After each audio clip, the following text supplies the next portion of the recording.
Assalamualaikum warahmatullahi wabarakatuh. Saya Khadijah Makarim. Topik kita kali ini adalah metode penelitian deskriptif.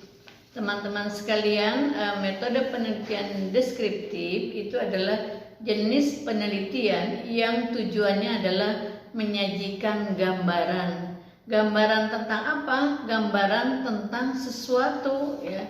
Misalnya apakah itu fenomena sosial yang kita gambarkan di dalam penelitian itu dengan cara mendeskripsikan sejumlah variabel, ya. Jadi biasanya seperti itu, fenomena-fenomena sosial yang masih jarang dibicarakan orang, jarang diteliti orang, kita menelitinya dengan metode penelitian deskriptif. Nah, kalau kita lihat dari Kamus Besar Bahasa Indonesia, deskripsi itu artinya adalah pemaparan, ya, penggambaran. Jadi dalam penelitian itu kita memaparkan, kita menggambarkan. Jadi apa yang kita gambarkan? Jadi kalau misalnya kata kerjanya itu memaparkan, kemudian menggambarkan, itu kata kerjanya, ya. Jadi saya ulangi, menurut Kamus Besar Bahasa Indonesia, deskripsi itu adalah pemaparan, penggambaran. Lalu di dalam penelitian kita yang menggunakan metode deskriptif, berarti kita memaparkan dan menggambarkan sesuatu, apakah itu fenomena sosial atau mungkin kejadian-kejadian yang lain yang berkaitan dengan sesuatu yang unik, ya, yang baru, yang perlu kita gambarkan, perlu kita informasikan kepada halayak. Baik teman-teman sekalian, tujuan penelitian deskriptif itu adalah menggambarkan secara sistematis sebuah fakta atau fenomena, itu tujuannya. Jadi kalau kita lihat misalnya yang termasuk pada penelitian deskriptif itu adalah saya ambil contoh dua aja, ya, yaitu metode survei dan metode studi kasus. Ini yang populer, ya, yang sangat populer, yang disukai oleh teman-teman mahasiswa. Kalau mau meneliti deskriptif biasanya menggunakan survei atau metode kasus, studi kasus maksud saya. Nah, jadi kalau kita lihat deskriptif itu adalah sebuah deskripsi suatu fenomena yang unik, bukan sesuatu yang biasa, yang unik dan baru gitu. Kalau sudah banyak diteliti orang, sudah banyak dibicarakan orang, dan hasil-hasil penelitian itu sudah banyak digunakan oleh publik, oleh halayak ramai, ya kita tidak usah meneliti hal itu dalam pemilihan metode deskriptif. Buat apa? Karena orang-orang sudah pada tahu gitu. Buat apa lagi kita menggunakan atau melakukan pengulangan mendeskripsikan sesuatu yang sudah diketahui oleh halayak. Jadi teman-teman jangan lupa, ya, kalau kita berminat, teman-teman berminat untuk melakukan penelitian dengan metode deskriptif, itu variabelnya harus dicari yang unik, yang orang-orang masih jarang, ya, membicarakannya. Orang-orang belum pernah memberikan gambaran tentang hal itu.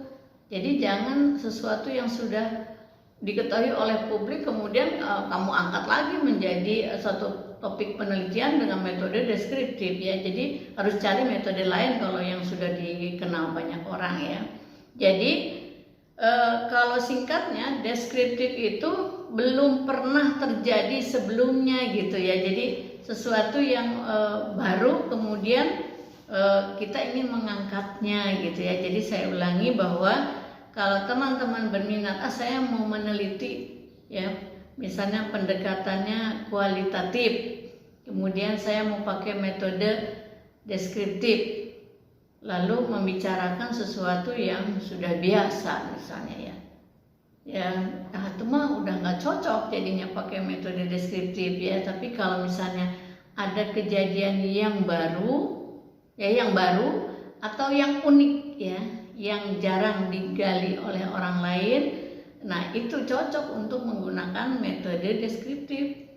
Boleh dengan survei, boleh dengan studi kasus. Jadi saya ulangi dan saya garis bawahi, kalau teman-teman ingin menggunakan metode deskriptif, ambillah variabel yang belum pernah ya terjadi sebelumnya, kemudian pada saat ini, pada era sekarang kamu akan menelitinya. Lalu cari informasi apakah ini sudah banyak yang meneliti, oh ternyata belum. Nah itu baru pantas untuk kita gunakan metode deskriptif. Maksudnya bagus sekali jadinya ya, berbeda dengan teman-teman yang lain yang misalnya yang mengangkat ingin gampang aja sesuatu yang sudah biasa misalnya. Itu diangkat menjadi metode deskriptif itu kurang menarik gitu ya. Orang bacanya juga lah ini mah udah pada tahu, orang juga nggak usah dibaca lagi, nggak usah lagi dijelaskan melalui studi melalui studi kasus, melalui penelitian misalnya. Ini sudah ramai orang mengetahuinya misalnya. Baik teman-teman sekalian, kalau kita lihat apa sih kalau misalnya yang baru itu sekarang misalnya ya. Ya paling tidak yang paling masih sering dibicarakan tapi jarang diteliti secara deskriptif, misalnya gini, karakteristik anak zaman now gitu ya. Istilah zaman now sebetulnya kan zaman now itu adalah zaman sekarang. Dari dulu orang bicara zaman sekarang sesuai dengan metodenya ya, sesuai dengan masanya. Tapi sekarang istilah zaman sekarang itu dibuat menjadi kata zaman now gitu ya. Nah itu karakteristik anak yang masuk dalam kata zaman now itu boleh dideskripsikan. Atau mungkin istilah anak milenial misalnya ya, karakteristiknya seperti apa. Atau ada lagi generasi rebahan gitu. Nah dari dulu orang tahu yang namanya rebahan itu pada saat orang capek, lelah, istirahat, mau rebahan, tidak tidur cuma rebahan aja untuk menghilangkan kelelahan, setelah itu bekerja lagi misalnya ya.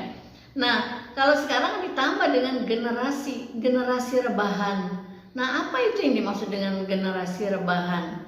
Berada di usia rentangan berapa orang-orang menyebut dia sebagai generasi rebahan gitu. Contoh itu yang kalau kita ingin angkat menjadi metode deskriptif. Atau kemudian kalau yang lain lagi misalnya pandemi COVID-19, apapun yang terjadi yang berkaitan dengan pandemi COVID-19 itu layak kita angkat menjadi penelitian dengan menggunakan metode deskriptif. Kemudian belajar online ya. Belajar online. Kalau zaman dulu belajar online itu masih terbatas pada teman-teman mahasiswa yang belajar jarak jauh dengan universitas terbuka misalnya, atau open university dengan berbagai negara, itu masih digunakan oleh sekelompok kecil orang gitu ya. Nah sekarang belajar online itu dari mulai TK sampai perguruan tinggi gitu. Nah itu boleh diangkat menjadi penelitian deskriptif. Lalu webinar, seminar online ya. Kemudian acara-acara virtual misalnya ya. Sekarang orang membuat acara pernikahan misalnya itu ada hibrid ya. Jadi ada yang tentu yang hajatnya adalah offline, kemudian kerabat yang jauh bisa undangan atau menikmati acara itu secara virtual. Itu kan baru. Nah itu boleh diangkat menjadi topik penelitian studi deskriptif atau metode deskriptif. Baik teman-teman sekalian, jadi kesimpulannya, metode deskriptif itu adalah prosedur pemecahan masalah dengan menggambarkan subjek atau objek dari suatu penelitian. Lalu apa yang akan diteliti ya? Apa yang akan dideskripsikan? Ya bebas. Boleh orangnya, boleh lembaganya, boleh organisasi atau masyarakat, kelompok kecil masyarakat, kelompok besar dari suatu masyarakat, dan lain-lain. ya, berdasarkan fakta dan data. Jadi apa adanya gitu, tidak usah dimanipulasi. Jadi enak sih sebetulnya kalau teman-teman menggunakan metode deskriptif ini tanpa manipulasi data, ya. Jadi hati-hati nih, penggunaan kata manipulasi bukan negatif, artinya adalah manipulasi di sini adalah prosesnya itu tidak perlu merubah data, ya, tidak perlu merubah apa yang kita dapatkan, fakta dan data dari lapangan dirubah, ya, nggak usah, langsung saja diberikan interpretasi dan gambarkan hasilnya. Jadi manipulasi data itu adalah proses merubah data agar mudah untuk dibaca oleh peneliti dan publik. Nah, pada metode deskriptif kamu tidak usah merubah dan memanipulasi data lagi. Yang penting apa adanya dari lapangan, itulah deskripsikan hasilnya. Ya, jadi kesimpulannya, keistimewaan dari metode deskriptif adalah teman-teman tidak usah memanipulasi data, merubah data dari lapangan menjadi sesuatu yang mudah dibaca oleh orang lain. Nggak usah.